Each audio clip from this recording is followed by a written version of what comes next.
যত দিন যাচ্ছে সিবিআই তদন্তকে আরও গুটিয়ে আনছে।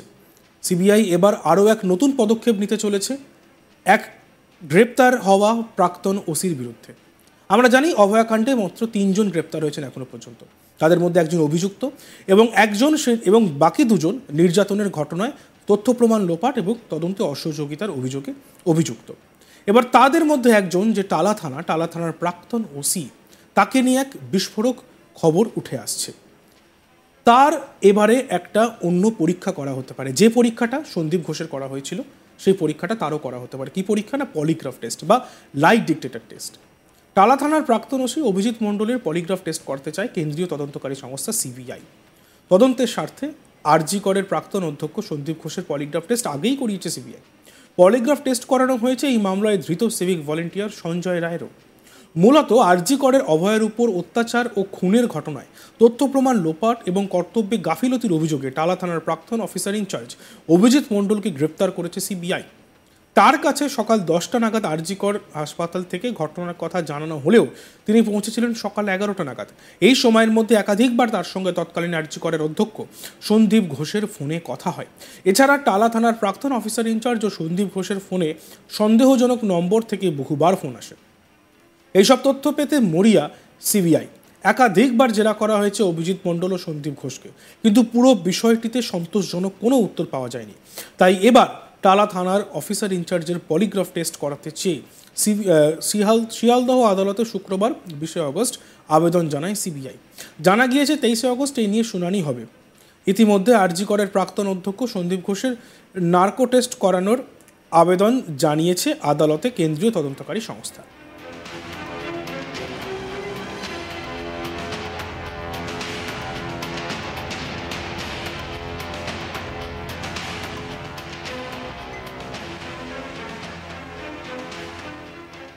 প্রসঙ্গত, পলিগ্রাফ টেস্টের জন্য যার পলিগ্রাফ টেস্ট করা হবে তার অনুমতি নেওয়ার প্রয়োজন পড়ে।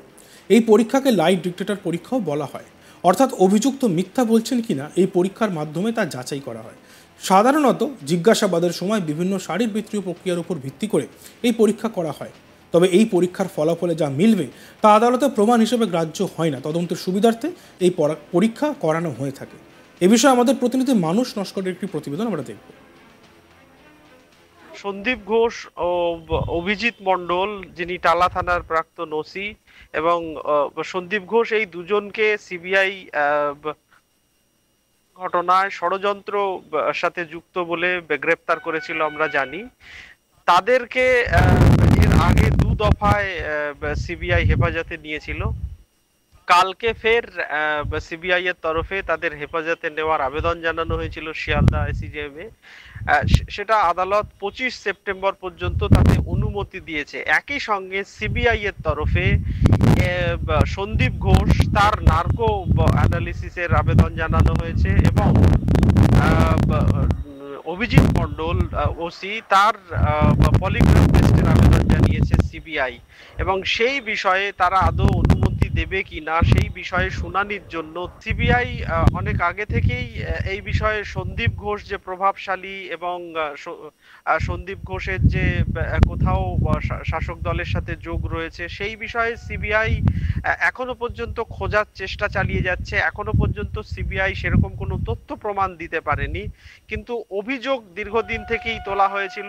একই সঙ্গে টালা থানার ওসি যে অভিজিৎ মণ্ডল, তিনি একজন পুলিশ টালা থানার প্রাক্তন ওসি ছিলেন, কিন্তু তার সত্ত্বেও তার যে ভূমিকা সেখানে কোথাও ওপর মহলের কলকাঠি নাড়া বা কোথাও ওপর মহলের অঙ্গুলি হেলনে তিনি চলছেন বা চলেছেন এই তদন্তের ক্ষেত্রে, বা তার যে গতিবিধি একেবারে শুরু থেকে 9 আগস্টের ঘটনা তাকে জানানোর পর থেকে তার যে গতিবিধি এবং সন্দীপ ঘোষ তাদের এদের যে ভূমিকা, সেই ভূমিকায় কোথাও একটা পেছন থেকে বা কোথাও একটা ওপর মহলের নির্দেশ যাকে বলি আমরা, কোথাও আড়াল থেকে এদের পেছনে আরো কেউ আছে, এই বিষয়টা সিবিআই দীর্ঘদিন ধরেই আদালতে অভিযোগ জানিয়ে আসছে। সেটা শীর্ষ আদালত থেকে শুরু করে হাইকোর্ট এখন বা নিম্ন আদালতগুলোতেও সেই একই অভিযোগ, কিন্তু সিবিআই এর তরফে সেই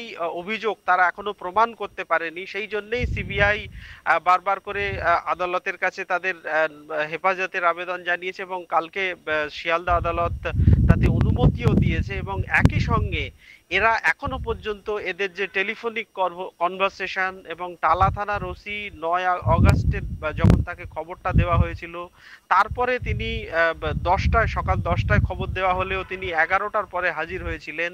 এবং তার আগে তিনি কোথায় ছিলেন, তার যে টেলিফোনের টাওয়ার লোকেশন ট্র্যাক করে দেখার চেষ্টা করা হচ্ছে, সিবিআই এর তরফে সেটা খুঁজে দেখার চেষ্টা করা হচ্ছে যে তার গতিবিধি, তিনি কোথায় ছিলেন এবং তার সাথে সন্দীপ ঘোষ ছাড়াও আর কাদের কনভারসেশন হয়ে থাকতে পারে, এর ভেতরে আর কারা রয়েছে সেই বিষয়টা সিবিআই খুঁজে বের করার চেষ্টা করছে। এবং সেখানে এই যে গুজরাটের কথা তুমি বললে, সেখানে কোথাও প্রভাবশালী এরা এদেরকে কোথাও মানে পেছন থেকে প্রভাবিত করা হয়েছে বা এদের পেছনে কেউ আছে, সেই বিষয়টা বারবার করে সিবিআই খুঁজে দেখার বা খুঁজে বের করার চেষ্টা করছে।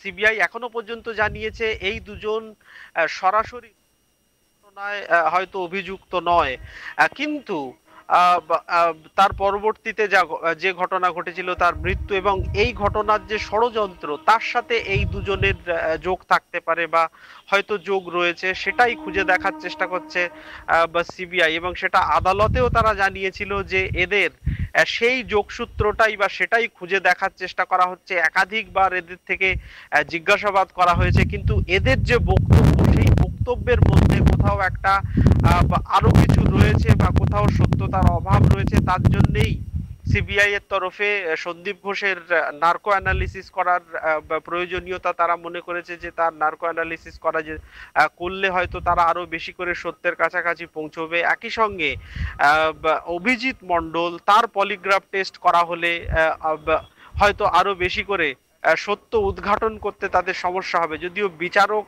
জানতে চেয়েছিলেন যে এই পরীক্ষার ক্ষেত্রে সংশ্লিষ্ট অভিযুক্তদের অনুমতি লাগে, কারণ সেটা সংবিধান না হলে সংবিধান সেই অনুমতি দেয় না, সেটা সংবিধান বিরুদ্ধ। যদি কেউ অভিযুক্ত অনুমতি দেয় তাহলে তাদের সেই পরীক্ষা করা যায়, কিন্তু যদি অনুমতি তারা না দেয় তাহলে সেই পরীক্ষা করা সম্ভব নয়।